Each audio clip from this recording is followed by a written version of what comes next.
How to change graphics on PUBG. Hi guys, it's Mikran from Gaming Basics. Today I am going to guide you how to change graphics on PUBG. Changing graphics on PUBG is quite easy, so without any delay, let's start the video.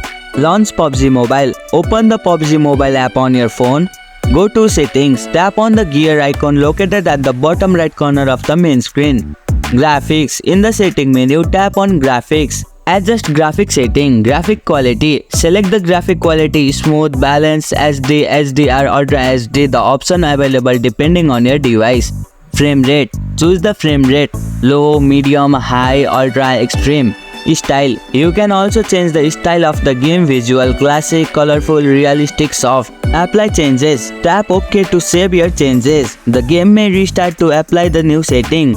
And here you go, it's done. That's how you can change graphics on PUBG. If you liked our video, press the thumbs up and share button. If you have any question, comment down below and don't forget to subscribe the channel for more tutorials.